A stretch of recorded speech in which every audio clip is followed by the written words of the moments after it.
Hello friends, હું જ્યોતિ ગજ્જર સુરતથી. આજે હું તમારી સાથે મેંગો સેવઈ ખીર કેવી રીતે બનાવવી એની રેસીપી શેર કરીશ. પાકી કેરીનો પલ્પ ઉમેરીને બનાવેલી આ સેવઈની ખીર ખાવામાં બહુ સ્વાદિષ્ટ લાગે અને ઓછી મહેનતે ઝટપટ બનાવી શકાય. તો ચાલો આજની આ મજેદાર રેસીપી શરૂ કરીએ. 3 મીડિયમ સાઇઝની પાકી કેસર કેરી લીધી. 5 કપ સેવઈ આવી પેકેટમાં મળે એ લીધી અને ડ્રાયફ્રૂટમાં 10 બદામ, 6 કાજુ અને 1 ટેબલસ્પૂન જેટલી કિસમિસ લીધી. આમાં કાજુ અને બદામ આ બંને ડ્રાયફ્રૂટને ઝીણા કાપી લેશું. આગળના સ્ટેપમાં એક ફ્રાય પેન લઈને સ્ટવ ઉપર ગરમ કરવા મૂકી ત્યાં ગેસ ફ્લેમ મીડિયમ તરફ રાખીને એમાં 1 ટેબલસ્પૂન જેટલું દેશી ઘી લઉં છું. ઘી પીગળી જાય ત્યાર પછી એમાં કાજુ અને બદામ ઝીણા કાપી લીધા હતા એ ઉમેરું છું. ગેસ ફ્લેમ હવે મીડિયમથી થોડી લો તરફ કરું છું અને ફ્રાય પેનમાં કન્ટિન્યુ હલાવતા રહીને ડ્રાયફ્રૂટ શેકી લઈએ. થોડીવાર માટે ડ્રાયફ્રૂટ શેકી લીધા એટલે એનો હલકો અમસ્તો કલર બદલાઈ ગયો. માટે આ ટાઈમ પર આમાં કિસમિસ ઉમેરું છું. એને પણ આમાં મિક્સ કરીને થોડી સેકન્ડ માટે શેકી લઈએ.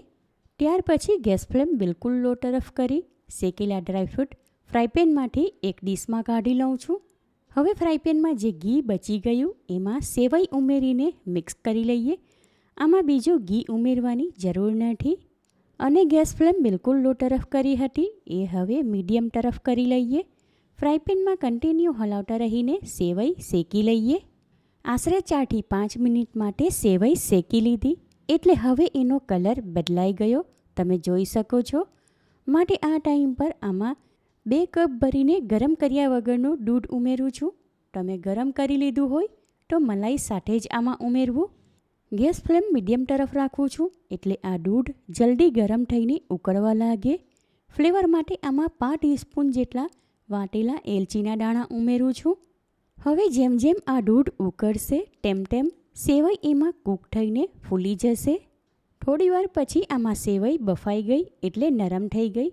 માટે આ ટાઈમ પર એમાં 2 ટેબલસ્પૂન ભરીને ખાંડ ઉમેરું છું જે તમે તમારા ટેસ્ટ પ્રમાણે પ્લસ માઇનસ કરી શકો.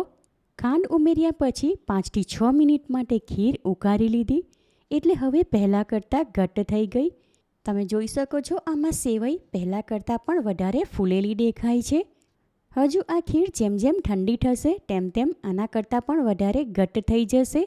માટે ગેસ ફ્લેમ ઓફ કરી દઉં છું. ત્યાર પછી આ ખીર ફ્રાય પેનમાંથી એક બીજા વાસણમાં કાઢી લઈએ એટલે જલ્દી ઠંડી થઈ જાય. આ વાસણમાં લઈને ખીર થોડીવાર માટે પંખાની હવામાં રાખી એટલે રૂમ ટેમ્પરેચર પર આવી ગઈ. હવે ફ્રીઝમાં મૂકી દઉં છું. હવે આગળના સ્ટેપમાં કેરીની ઉપરની છાલ હટાવીને અંદરનો પલ્પ અલગ કરી લઈએ. 3 કેરીની છાલ ઉતારીને નાની ટુકડીમાં કાપી લીધી. એમાંથી આ 1 કેરીની ટુકડી અલગ રાખશું અને 2 કેરીની ટુકડીને ગ્રાઇન્ડ કરીને એનો પલ્પ બનાવી લઈએ. એના માટે એક ગ્રાઇન્ડિંગ જાર લીધું. એમાં આ કેરીની ટુકડી લઈને ગ્રાઇન્ડ કરી લઈએ. 3 કેરી એકદમ મીઠી છે માટે એમાં ખાંડ કે પાણી ઉમેર્યા વગર એને ગ્રાઇન્ડ કરી લઈએ.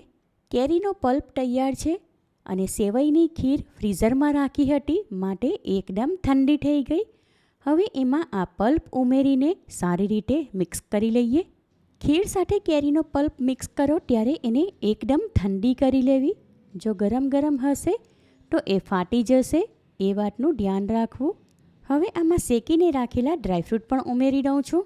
બાકીની કેરીની ટુકડી એક વાડકીમાં લઈને થોડીવાર માટે ફ્રીઝરમાં રાખું છું એટલે ઠંડી ઠંડી કેરીની કટકી જરૂર પ્રમાણે ખીરમાં ઉમેરીને ખાઈ શકાય.